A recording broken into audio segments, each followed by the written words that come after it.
ज्योति दिलाने की कृपा करेंगे। श्री सद्गुरु महाराज की जय।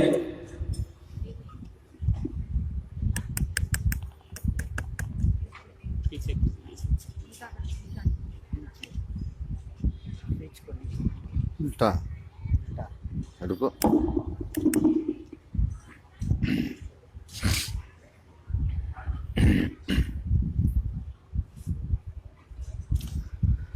अखंडानंद बोधाय शिष्य संतापहारिणे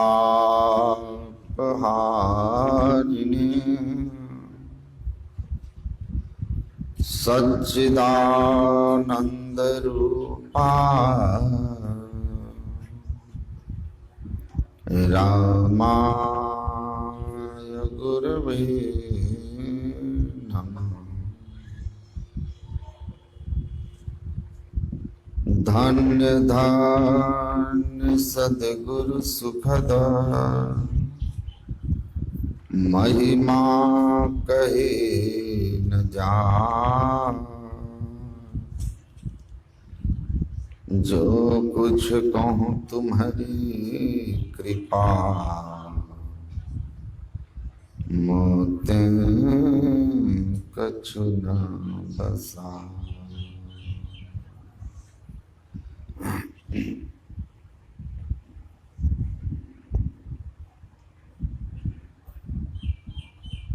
मंच पर विराजमान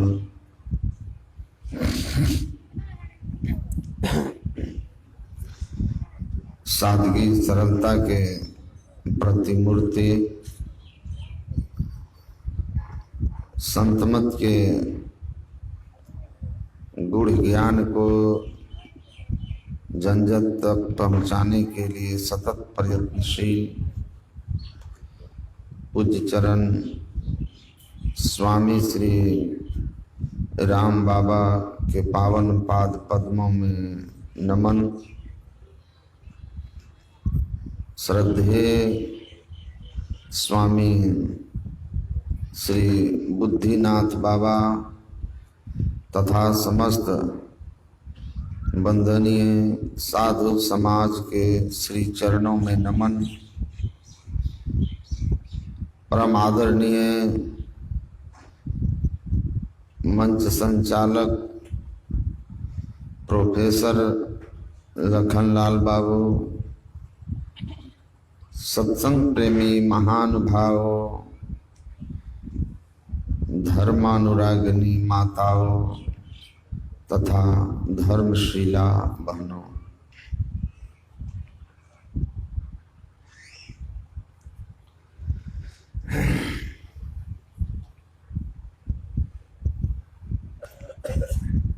हम लोग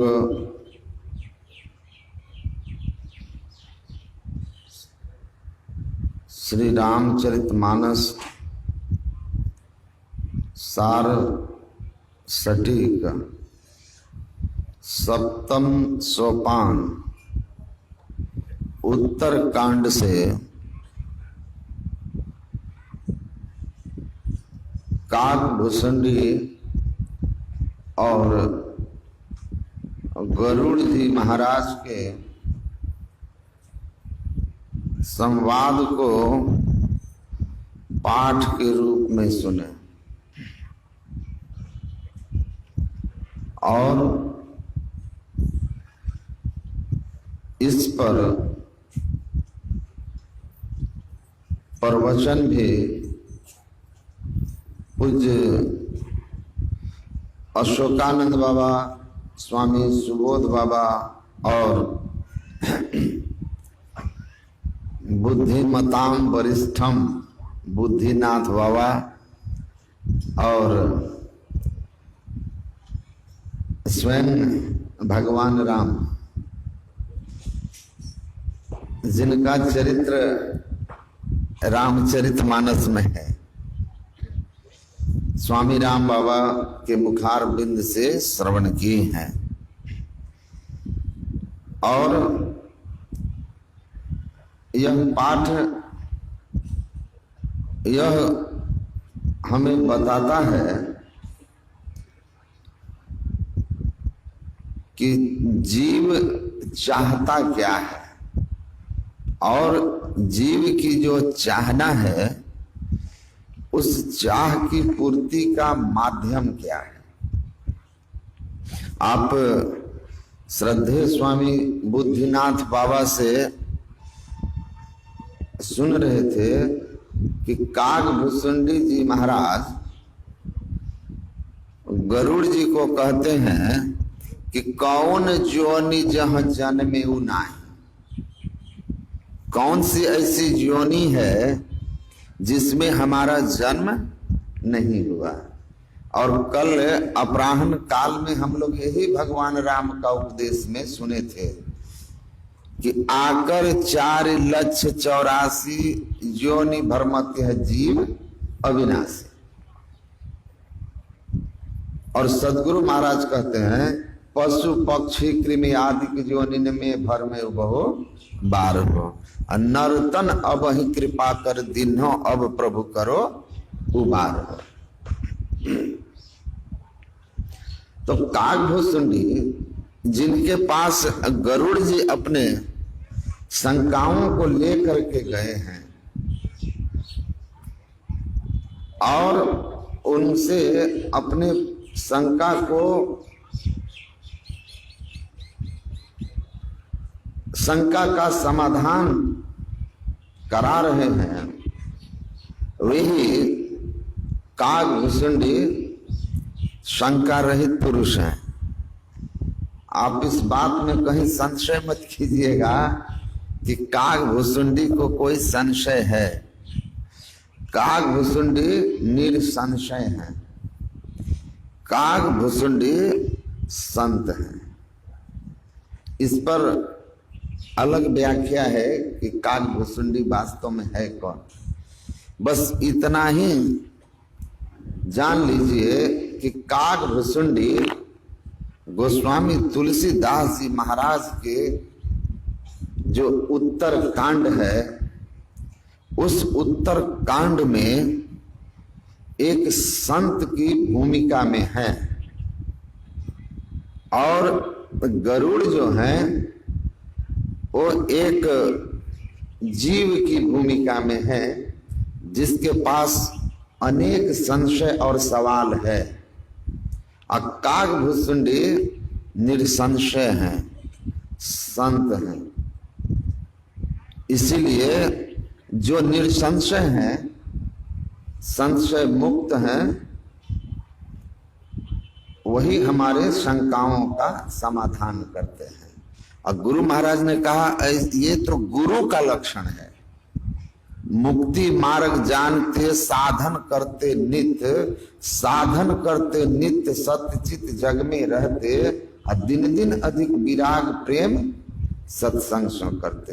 दृढ़ बोध समुझाए ज्ञान दे कुबुद्धि को हरते, संशय दूर बहाए संत मत स्थिर करते। मैं ही ये गुण धर जोई गुरु सोई सतचित, मुक्ति मार्ग जानते साधन करते नित्य। तो कागभूषुंडी जी ऐसे ही गुरु हैं जिनके संबंध में पूरा रामचरितमानस में लिखा हुआ है। पीपर तरुतर ध्यान से धरई, जाप जग पापर तर करई, आम छाह कर मानस पूजा, तरी हजी भरन काज नहीं दूजा, बट तर कह हरि कथा प्रसंगा, आ वहीं सुनहि अनेक विहंगा। तो ऐसे ही संत जिसने अपने अज्ञान ग्रंथि को खोल दिया। भिद्यते हृदय ग्रंथि छिद्यन्ते सर्व संशयाः, जिसने अपने हृदय के जड़ चेतन की ग्रंथि को खोलकर सभी संशयों से मुक्त, जो स्वयं परमात्मा को उपलब्ध हुए, आत्मोन्नति के शिखर पर पहुंचे, ऐसे ही महापुरुष संत कागभूषुंडी कहते हैं कि कौन जोनि जहां जन्मे नाही। भगवान कृष्ण ने अर्जुन से कहा, जब अर्जुन कहता है कि मैं इन सगे संबंधियों को संसार के राज सुख वैभव के लिए नहीं मारूंगा। कुरुक्षेत्र के मैदान में तो भगवान कृष्ण ने उनको क्या कहा, न त्वेवाहम जातु नाशम न त्वनेमे जनाधिपाः न चैव भविष्यामः सर्वे वयमतः परम। कहते हैं कि हे अर्जुन, ऐसा कभी नहीं था कि जब हम नहीं थे, ऐसा कभी नहीं था कि तुम या ये राजा लोग नहीं थे, और ऐसा कभी नहीं होगा कि जब मैं या और तुम और ये राजा लोग नहीं होंगे। मतलब बुल्ले शाह की जात की पूछने ना पैदा ना पैद है। कहते हैं जिस शरीर को तुम मार देने की बात कर रहे हो, वह नहीं मारने की बात कह रहे हो, वो शरीर तो मरा हुआ ही है। यह स्वभाव से ही है उत्पत्ति विनाशशील। जिसका जन्म हुआ तो जाता से ही ध्रुव मृत्यु, उसकी मृत्यु निश्चित है। लेकिन जो तुम हो, जो ये राजा लोग हैं, ममे वान से जीव लोग का जीव भूता सनातना, ये हमारे सनातन अंश हैं। मैं अविनाशी हूं, मेरा जो अंश है वह भी अविनाशी है। शरीर का जन्म होना और मरना, आत्मा की अमरता, यही तो सारे धर्मों के निर्माण के पीछे का राज है। महर्षि अरविंद की साहित्य को पढ़ेंगे तो वो कहते हैं कि धर्मों की स्थापना की हुई। ये जो धर्म बने क्यों बने, तो कहते हैं धर्म बनने के पीछे दो कारण रहा। पहला कारण इमॉर्टलिटी ऑफ सोल, आत्मा की अमरता। आत्मा की अमरता धर्म के निर्माण के पीछे का कारण है। और दूसरा कारण एक्शन एंड इट्स फ्रूट, कर्म और उसका फल।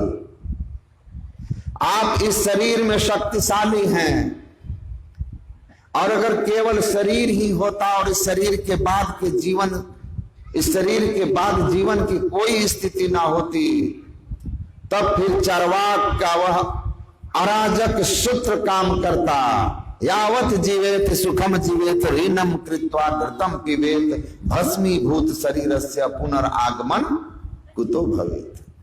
अरे जब तक पियो जियो, बेईमानी शैतानी करके भी घी पियो। शरीर मरने के बाद, मृत्यु के बाद यह शरीर चिता में जलकर भस्म हो जाती है। उसके बाद ना स्वर्गो ना अपवर्गो वा, ना आत्मा पारलौकिक, ना कोई स्वर्ग है, ना कोई मोक्ष है, ना कोई आत्मा है, ना कोई परमात्मा है। जो है वह पंच भौतिक तत्वों का बना हुआ यह शरीर है। तो फिर यह संसार अराजक होता, धर्म की कोई जरूरत ही नहीं होती। लेकिन महर्षि अरविंद कहते हैं आत्मा की अमरता में सभी धर्म विश्वास करते हैं। जो मुख्य आस्तिक धर्म, सब में आत्मा की अमरता और उसके किए हुए कर्मों का फल, सभी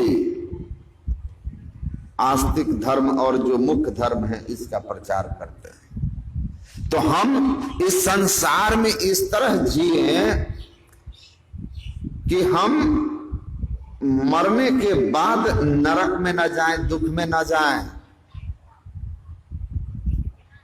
क्योंकि शरीर मरेगा, हम रह जाएंगे, और हम जो रह जाएंगे उसका क्या होगा। रंगवा लग तो रे भाई चले के बेरिया रंगवा लगते हो। कहते हैं शरीर में बल है तो दबा दोगे, लेकिन याद रखना राम झरोखे बैठ के सबका मुजरा ले जाकी जैसी चाकरी ताको तैसी दे। भगवान कृष्ण कहते कर्मण्येवाधिकारस्ते मां फलेषु कदाचन, आपको कर्म करने की पूरी छूट है, लेकिन याद रखना कर्म कौन धर्म सम्मत और कौन अधर्म है, कौन पाप और कौन पुण्य है, इसका निर्धारण मैं करके उसके अनुसार तुमको सुख दुख दूंगा, अच्छा बुरा भोग दूंगा, स्वर्ग नरक 84 लाख योनि दूंगा। तो भगवान आत्मा की अमरता और कर्म के फल का जो सिद्धांत है, कहते हैं ये दो कारण हुए जिससे संसार को एक नियम सिद्धांत धर्म का आचरण की आवश्यकता ऋषियों महर्षियों को अनुभव हुआ और इसलिए यह व्यवस्था हुई। तो महर्षि अरविंद कहते हैं कि इस मर्म को आप समझ लें, death is not the end of life, मृत्यु जीवन का अंत नहीं है, but it is a beginning of new life, एक नए जीवन की शुरुआत है। And that new life completely depends on action performed as human, और वो नया जीवन जो इस जीवन के बाद आपको मिलने वाला है, वह जीवन इसी मानव शरीर में रहकर किए हुए कर्मों के ऊपर निर्भर करता है। तो इसीलिए भगवान कृष्ण कहते हैं कि ऐसा कभी नहीं था कि मैं तो हूं ही, मैं तो हूं ही, अव्यक्तम बुद्धिमापन्नम मन्यते माम बुद्धया परम भावो मजानन्तो मम अभयमनुत्तमम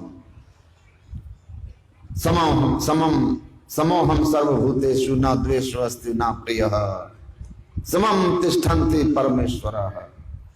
मैं तो सब जगह हूं, सनातन हूं, सर्वव्यापक अनंत सत्ता हूं, और ये सब हमारे अंश हैं। मैं सनातन तो सब सनातन, सब थे, हैं और रहेंगे। प्रकृति बनी है, प्रकृति का नाश होगा। तुम तो अविनाशी हो, सब अविनाशी हैं।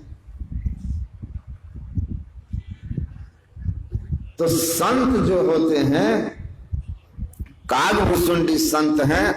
कागभुसुंडी की अवस्था संत की है, और संत के लिए गोस्वामी जी कहते हैं जानहि तीन काल कर ज्ञाना, करतल में अमलख समाना। जैसे आपके हाथ में कोई वस्तु हो वो आपके लिए प्रत्यक्ष है, वैसे ही संत की वो दृष्टि होती है जिस दृष्टि से संपूर्ण संसार के सभी जीवों का भूत वर्तमान और भविष्य प्रत्यक्ष होता है, प्रत्यक्ष होता है, उनसे कुछ छिपा हुआ नहीं रहता। तभी तो भगवान बुद्ध ने अपने जातक कथा में अपने पिछले 550 जन्मों की कहानी कह दिए, जिसमें लिखते हैं कि मैं चंपानगर भागलपुर का पुराना नाम है, मैं अपने एक जन्म में चंपानगर के गंगा तट स्थित प्राचीन गुफा में भी साधना किया था, जिसको महर्षि में ही आश्रम कुप्पा घाट के नाम से अब दुनिया जानती है। वही वो गुफा है, प्राचीन गुफा। तो बुद्ध काल से भी पहले का है, या भागलपुर के गजेटियर में भी लिखा हुआ है। तो गुफा में जहां कभी किसी एक जन्म में बुद्ध भी रहकर साधना किए थे, उसी गुफा में गुरु महाराज भी जाकर साधना किए थे। और मैं एक दिन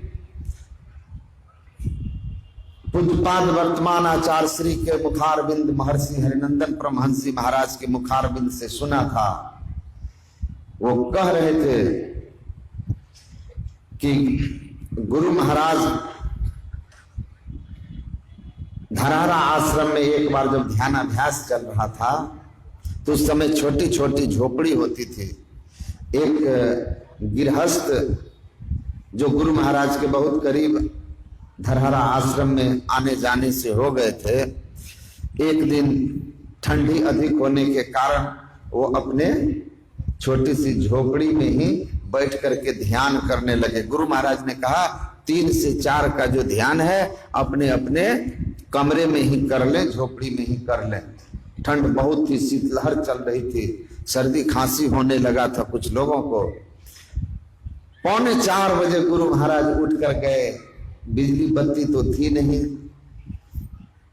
टाटी का घर, दरवाजा लगा हुआ, भीतर खूब अंधकार, कुछ दिखाई नहीं दे रहा।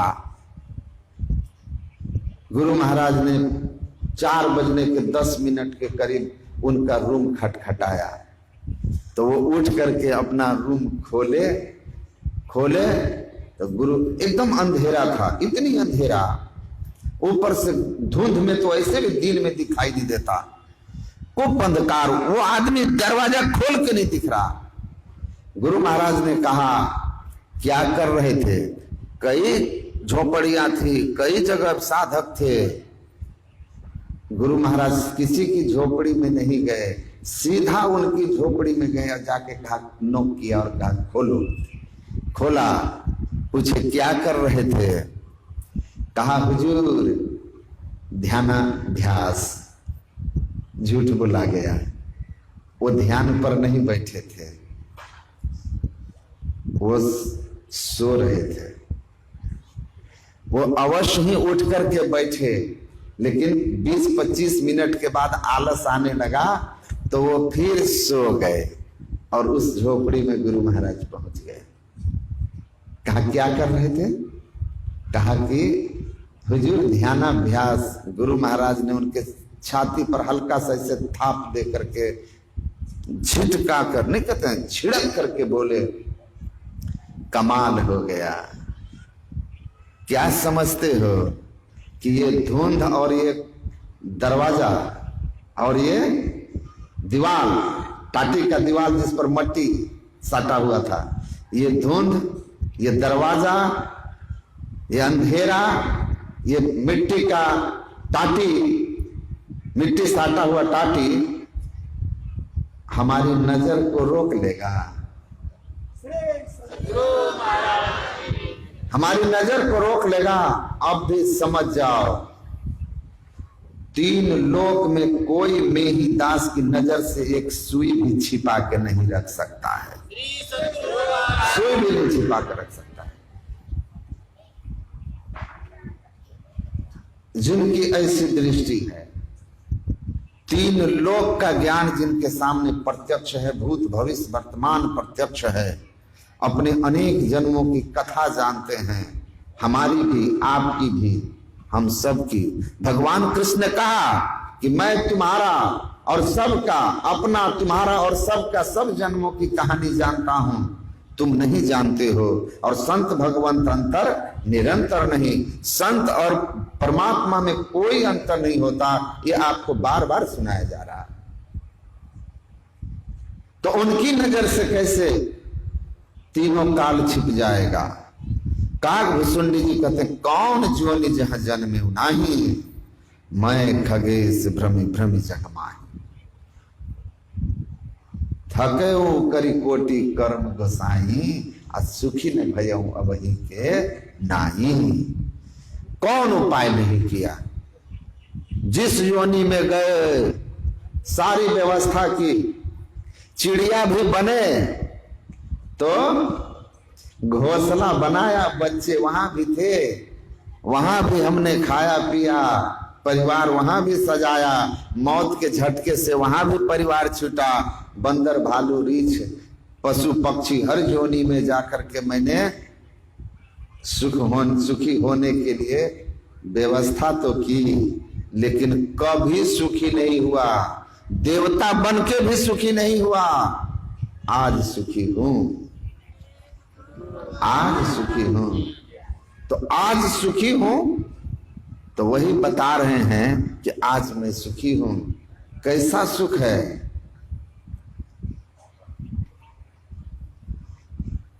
कैसे सुखी हैं? तो कहते हैं कि शिव असुख सनकादिक नारद जे मुनि ब्रह्म विचार विशारद सबकर मत खगनायक एहा करिए राम पद पंकज नेहा। श्रुति पुराण सब ग्रंथ कहा ही रघुपति भक्ति बिना सुख नाही।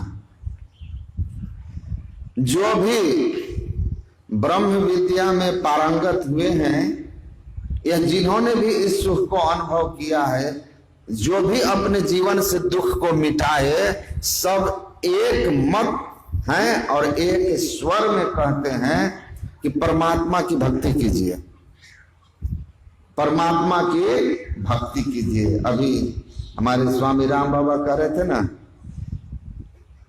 जो जीव के जीवन में दुख है उस दुख का अंत किससे होना है? इसके लिए सर्वेश्वर की भक्ति ही एकमात्र, one and only reason, one and only, एक और एकमात्र, दूसरा नहीं, कोई विकल्प नहीं भक्ति का। एकमात्र उपाय क्या है? ईश्वर की भक्ति दुख से छूटने का, और कोई उपाय नहीं। कर लीजिए करोड़ों उपाय, सुखी नहीं हो सकते। और काग भुसुंडी जी, निज अनुभव अब कहां खगेसा, बिनु हरि भजन न जाए कलेशा। कहते मैं अपना अनुभव सुना रहा हूं कि बिना परमात्मा की भक्ति किए जीव के जीवन से दुख का अंत नहीं होता है। और ये सभी महापुरुषों का अनुभव यही है, जिन्होंने भी अपने जीवन के दुखों का अंत किया है, दुख की नदी को पार किया है, भवसागर से मुक्त होकर जो भी शाश्वत और सनातन स्थिर सुख को प्राप्त किया, सबका यही एक मत है कि परमात्मा की भक्ति कीजिए, कीजिए करिए राम पद पंकज नेहा। परमात्मा की भक्ति कीजिए। प्रेम करना है तो किससे कीजिए? परमात्मा से कीजिए। भगवान बुद्ध ने अपनी शिष्या से कहा था उपदेश देते हुए कि संसार में तुम्हारी जितनी आसक्ति गहरी होगी, जितने वस्तुओं में आसक्ति होगी, जितने व्यक्तियों में आसक्ति होगी, उतना तुम्हारे जीवन में दुख का दायरा बढ़ेगा। और जितना कम आसक्ति होगी,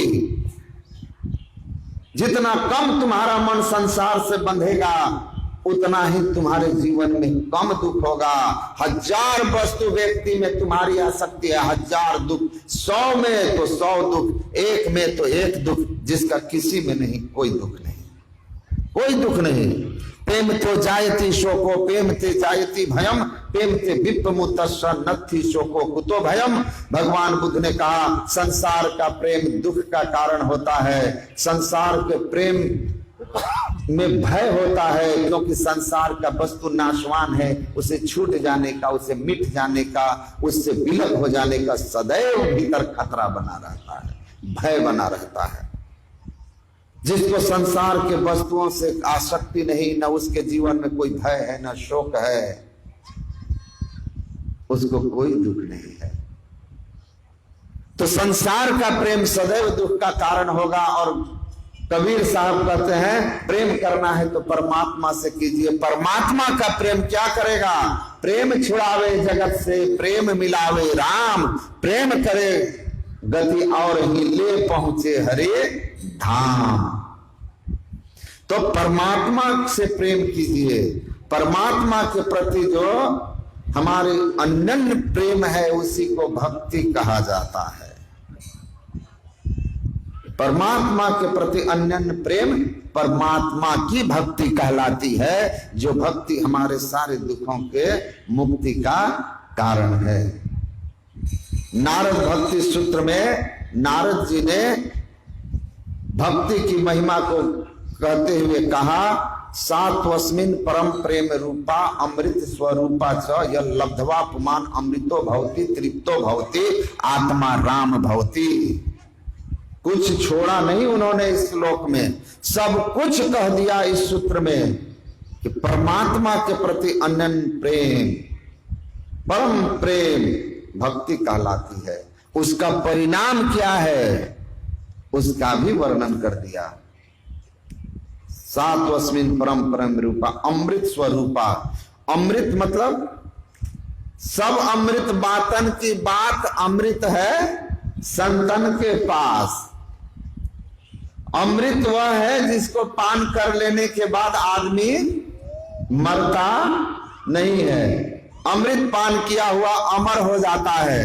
कहते हैं संसार में ऐसा कहीं कुछ नहीं है जिसको पान करके आप अमरता को प्राप्त कर लेंगे। आपके मन में संदेह होगा कि भक्ति करके संत लोग भी तो इस संसार से चले जाते हैं। तो महापुरुष लोग कहते हैं कि धर्म शास्त्रों को पढ़ करके ठीक से समझ लीजिए, मृत्यु किसको कहते हैं, अमरता किसको कहते हैं। शरीर तो 5 तत्व का है, ये छूटेगा ही, लेकिन शरीर के छूटने के बाद अगर आप कर्म बंधन में फंसे रह गए हैं और आपको पुनर्जन्म लेना मजबूरी बस होगा, कर्म बंधन के कारण होगा, तो ये मृत्यु कहलाती है। लेकिन जब शरीर त्यागने के बाद जन्म लेने के समस्त कारणों का अंत हो गया, अब इस दुखमय संसार में नहीं आना होगा, वही अमरता कहलाती है। ये लिखा हुआ है। योग वासिष्ठ में भगवान राम को महर्षि वशिष्ठ ने कहा है कि जब शरीर त्यागने वाला शरीरस्थ चेतन आत्मा को कर्म बंधनों के कारण स्वर्ग आदि लोकों के भोग के बाद पुनः इस संसार में आना पड़ता है न चाहते हुए भी, तो वही मृत्यु कहलाता है। ऐसा व्यक्ति शरीर त्यागे तो उसको कहते हैं कि मृत्यु को प्राप्त हो गया। और जिसने अपने सभी कर्म बंधनों का नाश करके माया के सभी आवरणों को अपने जीवन काल में साधना करके खत्म कर दिया है, समाधिस्थ होकर के परमात्मा से एकता की अनुभूति कर ली है, ऐसे जीवन मुक्त पुरुष जब शरीर त्यागते हैं तो वो अमर हो जाते हैं, क्योंकि अमर लोक में जाते हैं, वे अमर कहलाते हैं। अमरत्व की प्राप्ति होती है। ये भक्ति मृत्यु का नाश करके अमरता प्रदान कर देती है। इसीलिए कहा सात्वस्मिन् परम प्रेम रूपा अमृत स्वरूपा च। ये अमृत स्वरूप है जिसको पान कर लेने पर फिर आप मृत्यु के मुंह में नहीं आएंगे। तृप्तो भवति यह लब्धवा, जिसको प्राप्त करके पुमान मतलब पुरुष, पुरुष मतलब पुरुष नहीं, पुरुष लिंग जिसको बोलते हैं वो नहीं, पुरुष यहां पर किसके लिए कहा है, चेतन आत्मा के लिए। तो अभिमो पुरुषो लोके क्षरश्चाक्षर एव च अक्षर सर्वाणि भूतानि कुटस्थो अक्षर उच्यते। 2 पुरुष है, एक नाशवान है, एक अविनाशी है। शरीर नाशवान है, इसमें रहने वाला जो चेतन तत्व है वो अविनाशी पुरुष है। स्त्री का शरीर हो या पुरुष का शरीर हो, यहाँ उस भाव में नहीं है। यहाँ शरीर में रहने वाले अविनाशी जीव के लिए कहा जा रहा है कि वह जो शरीर में रहने वाला जीव है, वह जीव जब इस ईश्वर की भक्ति को प्राप्त करता है तो अमर हो जाता है। तृप्तो भवति, तृप्त हो जाता है, उसको फिर किसी चीज की कामना नहीं रह जाती है। तृप्त हो गया। भोगों के सुख, विषयों के सुख से अतृप्ति रहती है, कभी सुख शांति नहीं आती है। अगहन दाहन प्रकृति भोगन गहन को जो धावही, अक्लेश पावही हारि आवही कबहू नहीं तृप्तावही। मृगवारी सब ही प्रपंचन विषय सब दुख रूप हैं। अतृप्ति रहेगी, कितना भी भोग संसार में किसी को हो, लेकिन भोगों से अतृप्ति ही रहती है। अब भोग से भोगने की इच्छा तीव्रतर ही होती है। जिस तरह तुलसीदास कहते हैं कि अग्नि में घी डालने से अग्नि और अधिक प्रज्वलित होती जाती है, वैसे विषयों के भोग से इंद्रियों में कोई तृप्ति नहीं आती, इंद्रियां कमजोर पड़ जाती है। लेकिन भोगेच्छा जो आपके भीतर में है वह कभी कमजोर नहीं पड़ती। आज गई और काल गई, परसों तरसों कुछ और ठई है। सुंदर ऐसे ही आयु गई, तृष्णा नित ही नित होत नहीं है। चाहनाएं बढ़ती जाती है, कामनाएं बढ़ती जाती है। ईश्वर की भक्ति से नारद जी कहते हैं कि तृप्ति आती है, संतोष की प्राप्ति हो जाती है, संतोष की प्राप्ति होती है। आप लोग सुने होंगे, बहुत प्रसिद्ध कथा है महर्षि कणाद की। देखिए, अन्न को चून करके खाते थे, एक लंगोटी पहन करके रहते थे, जो वैशेषिक दर्शन के आचार्य थे। एक लंगोटी और चुने हुए अन्न के दानों को खाकर वो महर्षि कणाद कितने आनंद में रहते थे कि एक बार कथा है कि वो एक राजा के राज्य में प्रवेश किए, तो राज्य की राजधानी के बाहर ही एक वृक्ष के नीचे अपना आसन जमा दिए। पास में कुछ भी संपत्ति नहीं थी, एक लंगोट पहनते थे, एक कमर में बांधते थे। वहां के राजा घूमते हुए जब वहां गए तो अपने मंत्री को कहते हैं सायंकाल में कि अरे अरे देखो देखो, हमारे राज्य में ऐसा भूखा नंगा व्यक्ति, लो लो लो ये 100 स्वर्ण मुद्रा दो और तुरंत उसको कहो कि अपने लिए रहने की व्यवस्था कर ले, कुछ वस्त्र और खाने पीने का सब साधन कर ले, 100 स्वर्ण मुद्रा दे दो। मंत्री देने गया, कहा महाराज मुझे नहीं चाहिए, किसी गरीब को दे देना। मंत्री आके कहा महाराज वो कह रहा है किसी गरीब को दे देना। कहा अरे इससे गरीब हमारे राज्य में कोई नहीं है। कहा जाओ 500 स्वर्ण मुद्रा 200 स्वर्ण मुद्रा दे दो, फिर भी यही जवाब दिया। कहा ना जाके राजा को कहो कि किसी गरीब को दे दे। राजा इस बार 500 स्वर्ण मुद्रा लेकर स्वयं गए, कहे महाराज ये 500 स्वर्ण मुद्रा रखो, खूब सुंदर अपने लिए घर बना लेना, वस्त्र ले लेना, भोजन आदि की व्यवस्था कर लेना, मैं अपने राज्य में किसी प्रजा को दुखी नहीं देख सकता। पहले के राजा ऐसे होते थे, अब के राजा तो गद्दी वाले होते हैं। तो वो कहा कि अरे राजन एक बार मैं कह, 2 बार मैं मंत्री को कह चुका हूं किसी गरीब को दे देना। भड़क गए राजा। तब उसने कहा कि तुम हमको गरीब समझते हो, अरे हमारे पास ऐसी स्वर्ण सिद्धि विद्या है ना कि जितना चाहे उतना सोना बना लेंगे। बड़ा आश्चर्य हुआ, मंत्री को कहा चलो पागल आदमी है ये, स्वर्ण सिद्धि विद्या जितना चाहे लोहा से सोना बना ले और इस तरह का इसका जीवन। चला गया अपने राज्य में। जब महल में पहुंचा और रानी से कहा कि बड़ा आश्चर्य, एक पागल से परिचय हुआ आज, शरीर पर वस्त्र नहीं, जो गाछ के नीचे बैठा हुआ है, खाने पीने को कुछ नहीं। अब 500 स्वर्ण मुद्रा में स्वयं देने गया तो कहता किसी गरीब को दे दीजिएगा। रानी कहती है आपको क्या पता, राजकाज में इतने व्यस्त रहते हैं। मुझे दासियों ने बताया है कि कल अपने राज्य की सीमा में वैशेषिक दर्शन के महान आचार्य महर्षि कणाद पधारे हुए हैं। वो महर्षि कणाद हैं। राजा को तो आश्चर्य का ठिकाना नहीं रहा, अरे भारी भूल हो गई। रात्रि के 10 बजे पहुंच गए उनके दरवाजे पर, उनके उस द्वार कहिए वृक्ष जहां बैठे थे। रथ की आहट सुन करके महर्षि कणाद आंख खोलकर पूछते हैं अंधेरे में कौन? राजा ने कहा महाराज मैं राजा हूं। कहा कहां आए हो? आपसे कुछ मांगने आया हूं। कहा अभी तो कुछ देर पहले तुम मुझे भिखारी पागल कह के फटकार गए थे और अब फिर मांगने आ गए। बादशाह हो, राजा हो, तो मांगने क्यों आए हो? मैं भिखारी तो कभी तुम्हारे द्वार पर मांगने नहीं गया। कहा क्षमा करें महाराज, मैं राजा हूं, प्रजा का हित चाहता हूं, पर मेरे पास उतनी संपत्ति नहीं है कि मैं प्रजा का पूरा पूरा ख्याल रख सकूं।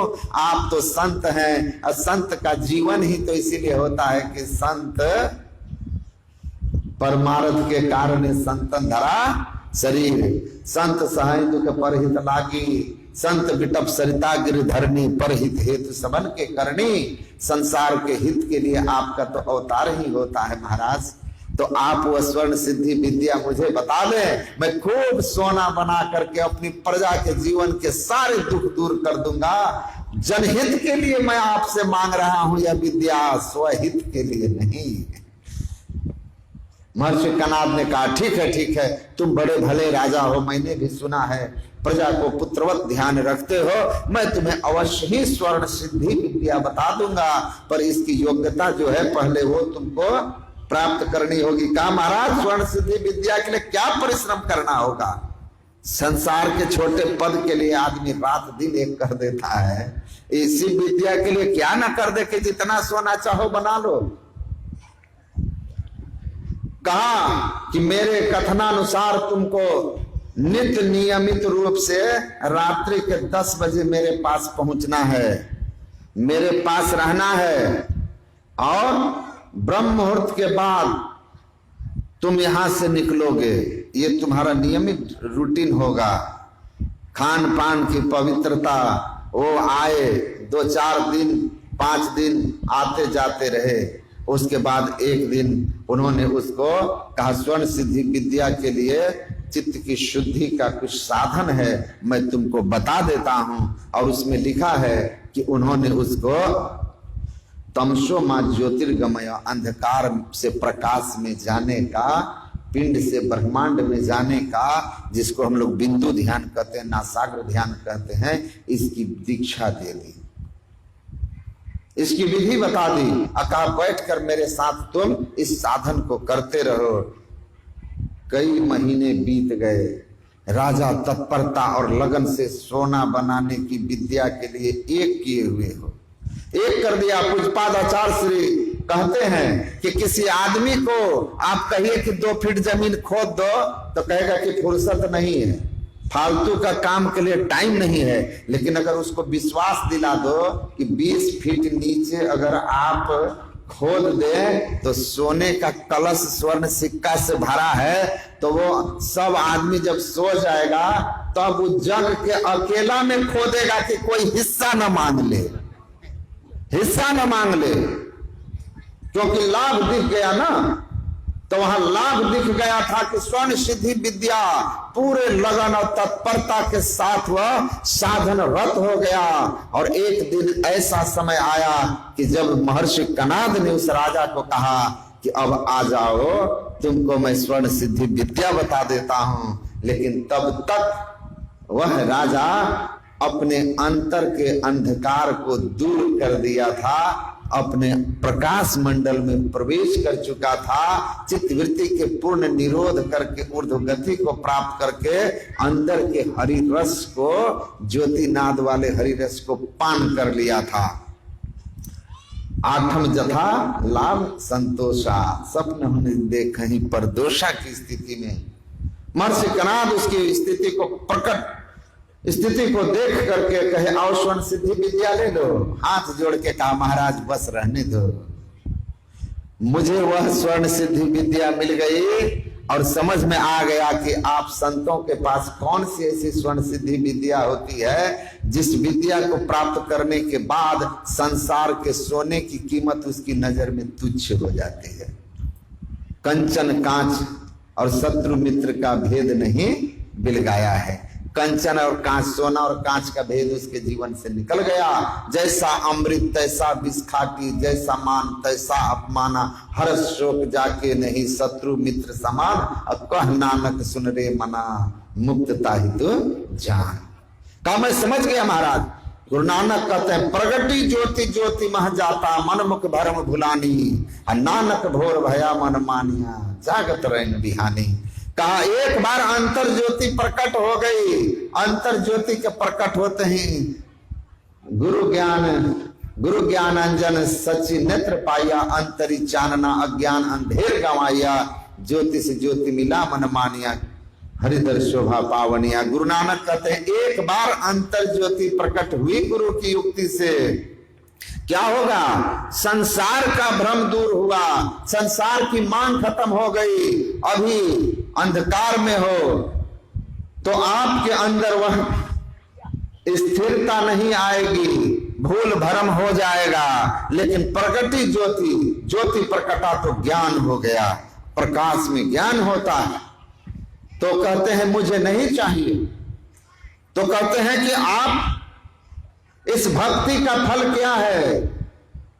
इस भक्ति का फल है अमृतो भवति तृप्तो भवति, तृप्ति हो गई, मतलब संसार की कामना से मुक्त हो गए, संसार की चाह चली गई, संसार की कामना नहीं रही, बिल्कुल चाह गई, चिंता मिटी मनवा बेपरवाह, जाको कछु न चाहिए सोई संसार।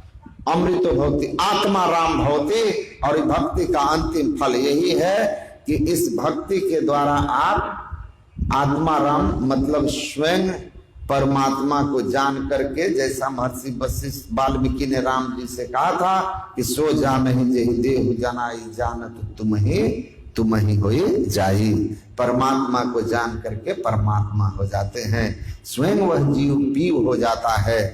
तो भक्ति हमारे जीवन में तृप्ति लाती है, भक्ति हमें मुक्ति देती है, भक्ति हमारे जीवन से सारे दुखों का अंत करती है, और भक्ति हमें जीव से शिव बनाती है, ब्रह्म तक की यात्रा करके हमको ब्रह्म बना देती है। भक्ति के अतिरिक्त और किसी उपाय से हम सुखी नहीं हो सकते। इसीलिए कहा कमठ पीठ जामहि बहुबारा, संध्या बंध्या सुत बरु काहुई मारा, अंधकार बरु रवि न सावे, राम विमुख न जीव सुख पावे। परमात्मा से विमुख होकर के किसी जीव को सुख शांति की प्राप्ति नहीं हो सकती। सुख चाहते हैं तो क्या कीजिए? परमात्मा की भक्ति कीजिए, करिए राम पद। किस पद से प्रेम करना है? राम के पद से। पद मतलब पद, एक पद का अर्थ होता है पोस्ट, एक पद का अर्थ होता है चरण। अगर राम के पद को भी कहें तो राम का पद कैसा है? राम का पद कैसा पद? जिस पद को पाकर फिर पदच्युत नहीं होना होता है। संसार का पद पाएंगे पदच्युत हो जाएंगे, परम पद को पाएंगे पदच्युत नहीं होंगे। लेकिन उस परम पद को पाने के लिए, उस परम पद में प्रेम है, परम पद को पाना है तो आपको क्या करना होगा? देखिए, सबसे पहले परमात्मा के पद को पाने के लिए परमात्मा के चरण कमल में प्रेम करना होगा, परमात्मा में प्रेम उपजाना होगा। अब परमात्मा में प्रेम कैसे होगा? परमात्मा में प्रेम उसी का होगा जो पहले संत के चरण से प्रेम करेगा। तुलसीदास कहते हैं भाव सागर की नाव शुद्ध संतन के चरण, तुलसीदास प्रयास बिनु मिलहि राम दुख हरण। संत के चरणों में प्रेम कीजिए, संत से प्रेम कीजिए, सत्संग से प्रेम कीजिए। तो संत, इसीलिए भगवान राम ने भक्ति का शुभारंभ में कहा था प्रथम भगति संतन कर संगा। संत का संग करेंगे तो ज्ञान होगा। काशी कैसे? काशी नहाए मथुरा नहाए, नहाए प्रयाग रे, और 4 धाम तीर्थ कर आए, मन का नहीं सुधार रे। बिनु सत्संग ज्ञान नहीं उपजे, कर ले जतन हजार रे। ब्रह्मानंद खोज गुरु पूरे, उतरे भवजल पार रे। तो संत के चरण में प्रेम हो तो संत क्या करते हैं?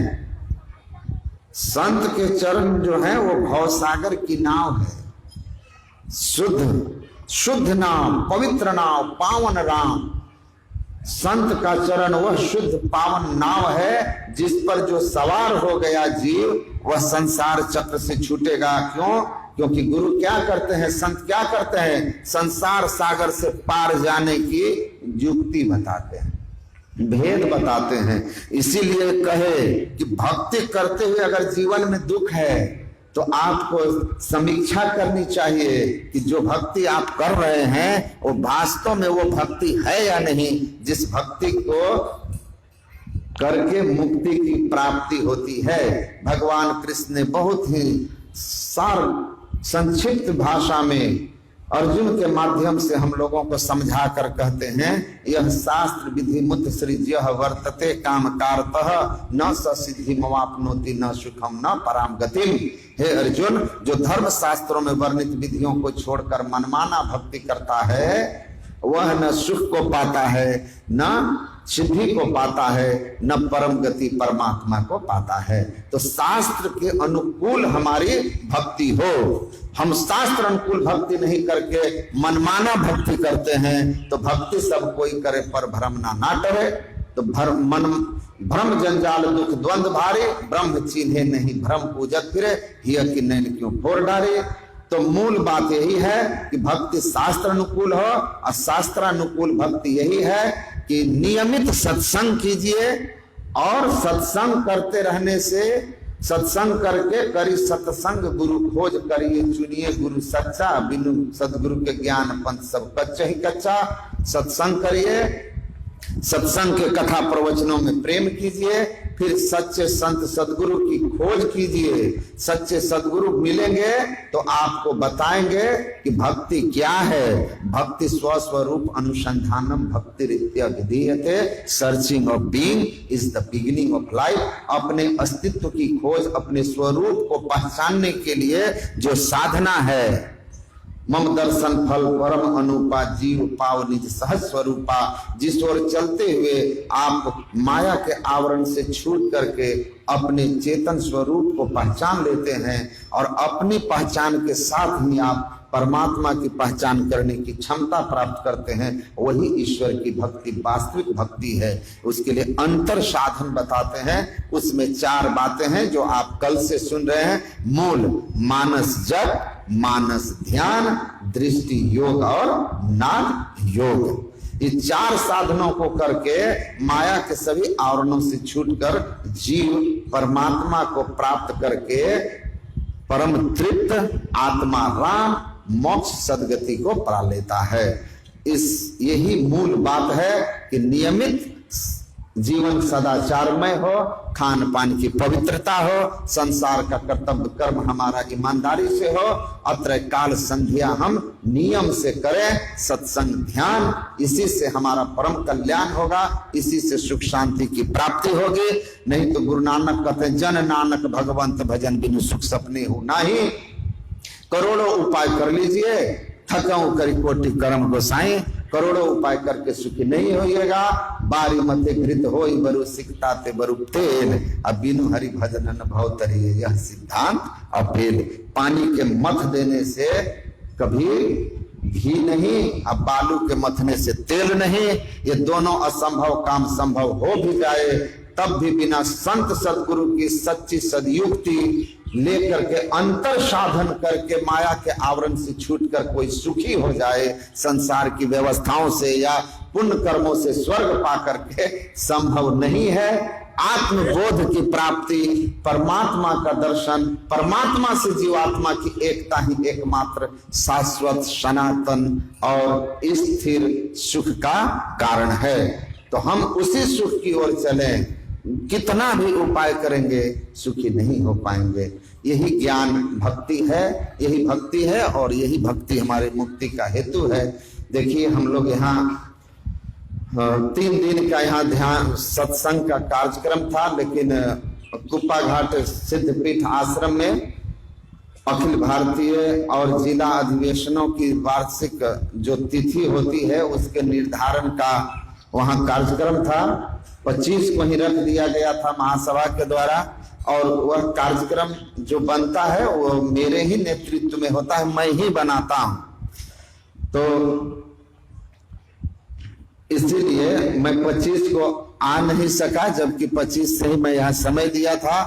श्रद्धेय हम महानंद बाबू को कह दिया था कि ऐसी ऐसी स्थिति है, तो मैं एक दिन अब्सेंट रहूंगा, गुरु महाराज का वह काम है, तो मैं एक दिन आप लोगों के बीच नहीं आ सका। 2 दिनों के लिए आपकी सेवा में आए, आप लोगों का दर्शन करने का सौभाग्य मिला। पहली बार मैं यहाँ आया, शायद इस एक बार और आया था, मैं आचार्य श्री के साथ चलते फिरते कार्यक्रम में आया था बहुत पहले। लेकिन इस तरह के सत्संग के कार्यक्रम में मैं यहाँ आया आप लोगों के बीच पहली बार।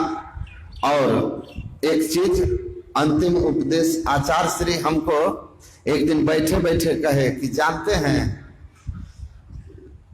अगर कोई धर्म का प्रचार करना चाहे, ज्ञान का प्रचार करना चाहे, तो उसके लिए किसी सांसारिक पद की जरूरत नहीं है। आचार्य बन जाओ या और कुछ बन जाओ, ऐसा बन के आप सत्संग का प्रचार कर सकते हैं, ऐसा भ्रम है। आचार्य बन के बड़े बड़े संस्थाओं के लोग आचरणवान नहीं होने के कारण अपनी भी जग हंसाई कराए और भक्तों की भी जग हंसाई कराए। ज्ञान और धर्म के प्रचार के लिए आचरणवान होने की जरूरत है। आचरणवान बन के रहिएगा तो संसार में कहीं रहिएगा, आपका जय जयकार होगा। इसीलिए सबसे बड़ी बात है कि संसार में आचरणवान बन के रहिए, सदाचारी बन के रहिए। सदाचारी की लोक अपर लोक सब जगह बड़ी कीर्ति होती है। गुरु महाराज कहते थे, जब एक महात्मा ने उनसे कहा कि अरे महात्मा, चमत्कार के बिना नमस्कार नहीं, तो गुरु महाराज जी ने कहा था, चमत्कार किसको जी कहते हैं जी? रावण कम बड़ा चमत्कारी था, कितना राम बना देता था, ऐसा आकाश में प्रकट और गुप्त हो जाता था, ऐसा चमत्कारी रावण राक्षस कहलाता है ब्राह्मण कुल में जन्म लेकर, क्योंकि वो सदाचारी नहीं था, महिष खाए और मदिरा पाना, बेविचारी था, खान पान का दोष था, इसीलिए वह राक्षस कहलाया। सबसे बड़ा चमत्कार है सदाचार का जीवन। झूठ, चोरी, नशा, हिंसा, बेविचार को त्याग करके मांस, मछली, अंडा आदि से मुक्त होकर जो साधन भजन करते हैं, उनसे बड़ा चमत्कारी कोई नहीं होता। तो आचरणवान बनिए, सदाचारी बनिए, लोक परलोक आपकी महिमावान हो जाएगा, सुखी हो जाएगा। तो ध्यान, सत्संग, ईश्वर की भक्ति हमारे जीवन में सुख शांति का मार्ग है। जैसे जैसे भक्ति बढ़ेगी, शांति और सुख बढ़ेगा, और बढ़ते बढ़ते एक दिन परमात्मा की प्राप्ति होगी, परम सुख, परमानंद की प्राप्ति और मुक्ति हो जाएगी। मैं आप सब लोगों के लिए गुरु महाराज से मंगल प्रार्थना करता हूँ, शुभकामना करता हूँ कि आप लोगों का जीवन भक्तिमय हो, सुखमय हो, शांतिमय हो, लोक और लोक दोनों आपके द्वारा उत्तम बने। इन्हीं शुभकामनाओं के साथ बोलिए श्री सद्गुरु